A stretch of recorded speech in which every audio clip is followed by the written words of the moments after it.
눌러주세요. 시청자 여러분 안녕하십니까? 비즈니스투데이 조은주입니다. 11월 13일 경제뉴스 전해드립니다. 현대차그룹이 중국에서 한중 자동차 산업 관계자 간 협력회장을 만들고 자사의 자율주행 기술을 소개했습니다.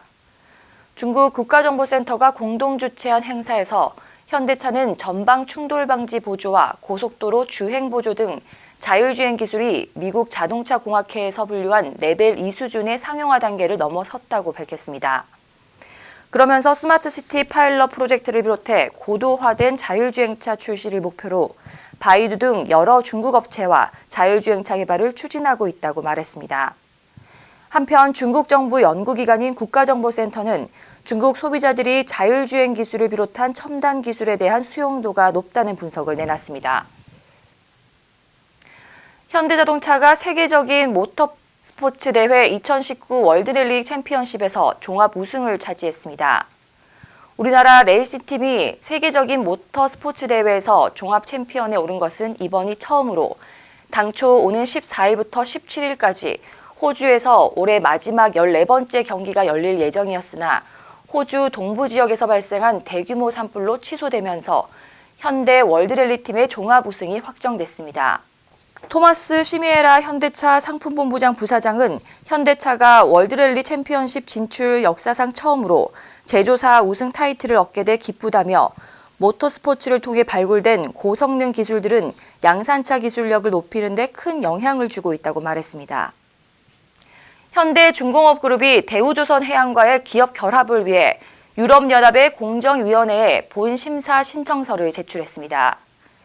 이유는 경쟁법이 가장 발달한 기업 결합 심사의 핵심 국가로 유럽연합 집행위원회가 심사를 담당하고 있으며 지난 4월부터 협의를 시작으로 7개월여 만에 본심사 절차를 시작했습니다. 이 때문에 시장에서는 현대중공업과 대우조선해양의 기업 결합 과정에서 유럽연합의 판단이 가장 중요할 것으로 보고 있습니다. 앞서 현대중공업그룹은 지난 7월 국내 공정거래위원회를 시작으로 총 6개국에서 기업 결합 심사를 진행하고 있으며 지난 10월 카자흐스탄에서 첫 승인을 받았습니다. 아시아나 항공의 새 주인으로 HDC 현대산업개발이 포함된 HDC 그룹으로 확정된 가운데 13년 이상 회사의 얼굴이던 날개 모양의 마크도 조만간 교체될 것으로 보입니다. 13일 HDC 그룹에 따르면 정몽규 회장은 12일 아시아나 항공 우선 협상 대상자로 선정된 직후 실무진을 불러 새로운 아시아나 항공의 브랜드 제작을 지시했습니다. 정몽규 HDC 회장은 지난 12일 기자간담회에서 아시아나 항공이 그간 좋은 브랜드 가치를 쌓아왔기 때문에 현재까지 아시아나 항공의 이름을 바꿀 생각은 없다며 HDC와 양쪽 모두 도움이 될 수 있는 선에서 어떻게 조화를 이룰지 고민하고 있다고 말했습니다. HDC 그룹은 올해 안에 금호그룹과 아시아나 항공 인수 본계약을 체결하고 이후 계열사 편입이 마무리되는 대로 새 브랜드를 선보일 예정입니다. 삼성전자가 국내 대학생과 직장인을 대상으로 한 기업 평판 조사에서 제품 및 서비스, 혁신 등 다수 항목에서 상위권을 차지하며 기업 평판 1위에 올랐습니다. 이어 SK하이닉스와 LG전자는 각각 2, 3위를 차지했습니다. 항목별로는 SK하이닉스가 혁신과 근무 환경, 비전 및 리더십 등 3개 부분에서 1위에 올랐고 메일유업은 제품 및 서비스, 거버넌스, 감성소구 등 3개 항목에서 선두를 차지했습니다. 이어 삼성전자는 재무 성과에서 유한 킴벌리가 사회적 책임에서 가장 높은 점수를 받았습니다. 이 밖에도 카카오와 네이버, 오뚜기와 현대자동차, SK텔레콤 등도 탑 10에 포함됐습니다. SK텔레콤이 정보통신기술 전문가 200여 명과 함께 모여 기술 역량과 노하우를 공유하는 SKT TEB 컨퍼런스를 개최했습니다. TEB는 SK텔레콤의 ICT 분야 우수 전문가 집단으로 SK텔레콤은 이들에게 인공지능과 빅데이터, 클라우드 기술 연구를 위한 다양한 지원을 제공하고 있습니다. 올해로 두 번째 열린 SKT TEB 컨퍼런스에는 데이터 기반 법률 서비스와 미디어 개인 추천 등 새로운 ICT 기술을 SK텔레콤 상품과 서비스에 접목할 수 있는 방안이 소개됐습니다.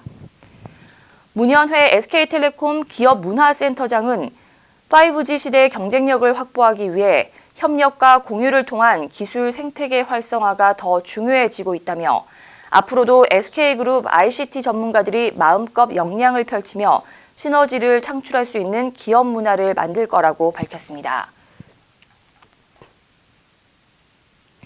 KT가 지난 12일 서울 여의도 육산 컨벤션 센터에서 열린 2019 한국에너지대상에서 국무총리 표창을 수상했습니다.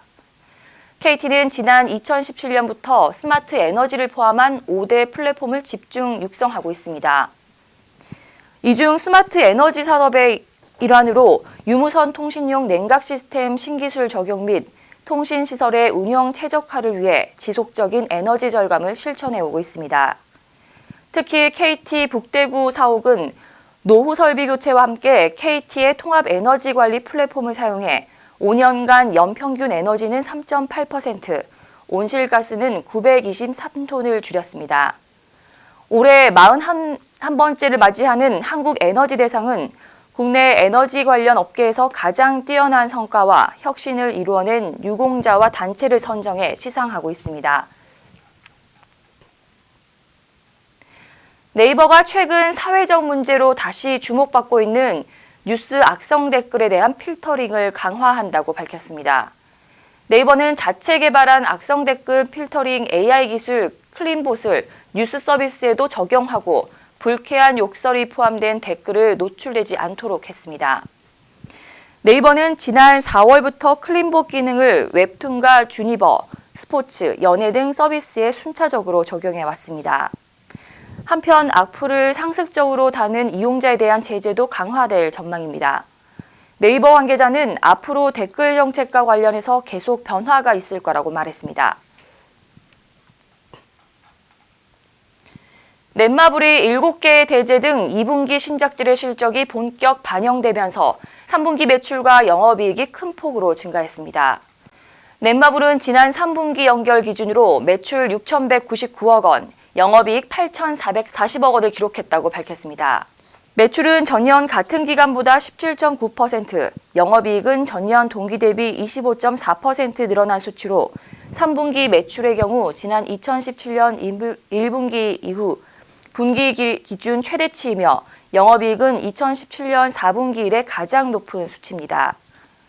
권영신 넷마블 대표는 지난 3분기에는 2분기 흥행 신작들의 국내 실적이 온기 반영돼 매출, 영업이익이 모두 큰 폭으로 증가하는 등 실적 턴어라운드를 이뤘다며 오는 14일 시작하는 지스타에서 새로운 게임을 선보일 예정이라고 말했습니다.